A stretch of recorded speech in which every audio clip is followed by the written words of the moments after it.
તો આ તરફ અમદાવાદની 7th ડે સ્કૂલમાં વિદ્યાર્થીઓ વચ્ચે મારામારીની ઘટના ઘટી છે, જેમાં ધોરણ 7ના વિદ્યાર્થીને અન્ય 3 વિદ્યાર્થીઓએ માર માર્યો હતો। શર્ટ પર બ્લેડ મારી અને બટન તોડીને અને તેને માર મારવામાં આવ્યો। સામાન્ય અદાવત રાખી વિદ્યાર્થીને માર મારવામાં આવ્યો। વિદ્યાર્થીના પિતાએ ખોખરા પોલીસ મથકમાં ફરિયાદ દાખલ કરાવી છે। જિગ્નેશ અમારી સાથે જોડાઈ ગયા છે। જિગ્નેશ, જે પ્રકારે મારામારીની ઘટના બની છે, ક્યારે આ ઘટના બની હતી અને જે વિદ્યાર્થીઓએ હુમલો કર્યો છે એ કયા ધોરણના હતા? શું વિગતો સામે આવી આખી ઘટનામાં? પ્રીતિ, સમગ્ર બનાવ છે તે 7 ડે સ્કૂલની અંદર બનેલો બનાવ છે।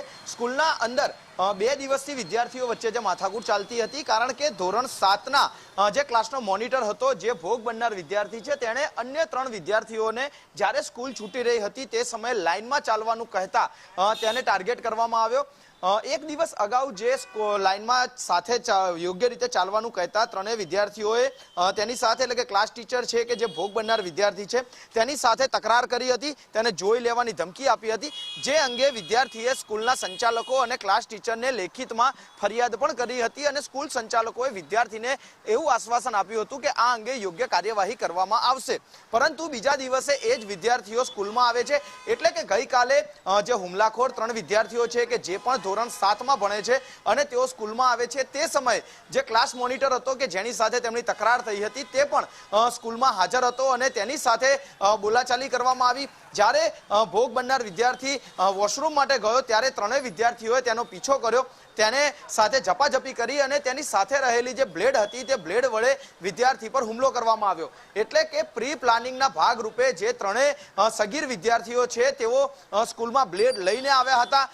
જે ભોગ બનનાર વિદ્યાર્થીએ તેની સાથે માથાકૂટ કરવામાં આવી, તેના પર બ્લેડનો ઘા કરવામાં આવ્યો, પરંતુ સદનસીબે વિદ્યાર્થીને કોઈ પણ ગંભીર ઈજા નથી પહોંચી, માત્ર તેના જે શર્ટના બટન હતા તે બટન ફાટી ગયા હતા। અને જે જાણ સ્કૂલના સંચાલકોને કરવામાં આવી અને ત્યારબાદ મામલો ખોખરા પોલીસ મથકે પહોંચ્યો હતો। ખોખરા પોલીસ મથકે પહોંચ્યા બાદ ખોખરા પોલીસે આ અંગે જે 3 સગીર વિદ્યાર્થીઓ છે તેમના વિરુદ્ધ ગુનો દાખલ કર્યો છે અને ગુનો દાખલ કરી 3 વિદ્યાર્થીઓ વિરુદ્ધ જે કાયદેસરના પગલાં છે તે લેવાની શરૂઆત કરવામાં આવી છે। પરંતુ સૌથી મહત્વની વાત એ છે કે સ્કૂલ અત્યારે સરકાર હસ્તગત છે, સરકાર તેનું સંચાલન કરી રહી છે અને તેવા સમયે વિદ્યાર્થી પર હુમલો થવો તે ખૂબ જ નિંદનીય બાબત છે અને આ અંગે ફરી એક વખત આકરા પગલાં અથવા તો આકરા નિર્ણય આ સ્કૂલ સામે લેવાય તો નવાય નહીં, પરંતુ ખોખરા પોલીસની તપાસમાં શું સામે આવે છે તે જોવું મહત્વનું રહેશે। બિલકુલ, એટલે કે કહી શકાય કે જે સ્કૂલના વહીવટદાર જ પોતે ડીઈઓ હોય તેવી સ્કૂલમાં, કારણ કે સરકાર હસ્તક છે આ સ્કૂલમાં 3 થી 4 મહિના પહેલા જે હત્યાની ઘટના બની હતી તેની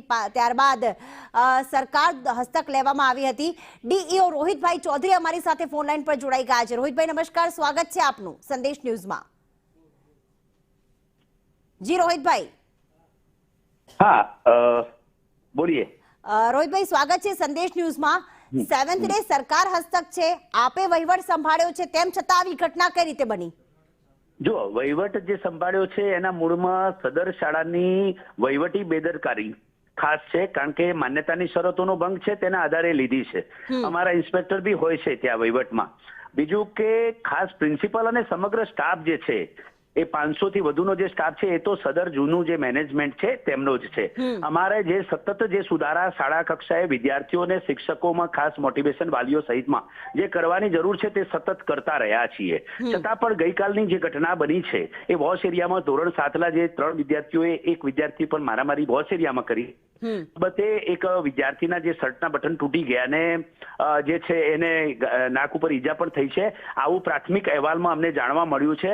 આ ઘટનાની હું ચિંતા વ્યક્ત કરું છું અને આ પ્રકારની માનસિકતા જે છે એની પણ ચિંતા કરું છું અને સદર આ શાળાના જે પ્રિન્સિપાલ જે ઓલરેડી ઓલ્ડ મેનેજમેન્ટ દ્વારા જેમની નિમણૂક થયેલી છે અને સાથે એડમિન હેડ અને સ્ટાફ જ્યાં બેદરકારી જેમની પણ છે, કઈ બેદરકારી, કારણ કે એઓએ ગઈકાલે જે ઘટના બની છે તેની જાણ વહીવટદાર તરીકે અમોને અત્યાર સુધી કરી નથી, મીડિયાના માધ્યમથી તેની જાણ થાય છે।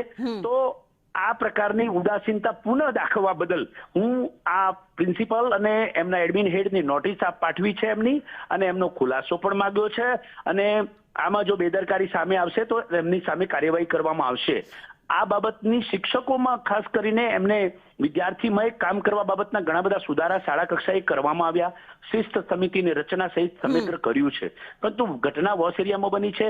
બીજું કે આ બાબતે વિદ્યાર્થીનું પણ અમે કાઉન્સેલિંગ કર્યું છે અને આગળ જતા વ્યવસ્થાપનમાં સુધારો કરી અને આવી પ્રકારની ઘટનાઓને રોકવા માટેના તમામ પ્રયાસો કરવામાં આવશે. પરંતુ આપે કહ્યું છેલ્લા 2 થી 3 મહિનાથી જો આપ જ વહીવટ સંભાળતા હો, સરકાર હસ્તકા શાળા હોય, તો લાગે છે કે જે માર્ગદર્શન આપવામાં આવ્યું છે, કાઉન્સેલિંગ કરવામાં આવ્યું છે, વિદ્યાર્થીઓનું શિક્ષકોનું વહીવટમાં સુધારણા કરવામાં આવ્યા છે, સીસીટીવી વધુ થઈ ગયા છે, તેમ છતાં પણ આવી ઘટના બની એ મોટી ચિંતા કહેવાય. જો આ ધોરણ 7ની આ જે ઘટના છે, હું કે વિદ્યાર્થીઓની આ પ્રકારની માનસિકતા એ ચિંતાનો વિષય છે જ.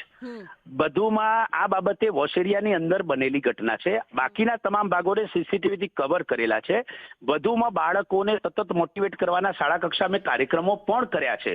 ડ્રગ અવેરનેસ હોય, કરિયર ગાઈડન્સ. બિલકુલ આપને અટકાવવા માંગે શિક્ષણ મંત્રી પણ આ મુદ્દે પ્રતિક્રિયા આપી રહ્યા છે કે એક વિદ્યાલય, એક શાળામાં અમદાવાદની જે વિદ્યાર્થીઓ વચ્ચે મારામારી થઈ છે, ત્યારે એ બાબતે શિક્ષણ નિરીક્ષકને પણ તપાસના આદેશ આપી અને અહેવાલ મંગાવ્યો છે અને ડીઓને ઘટનાની જાણ નહીં કરીને ઉદાસીનતા દાખવવા બદલ શાળાને પણ કારણદર્શક નોટિસ પાઠવી અને ખુલાસો માંગવામાં આવે છે.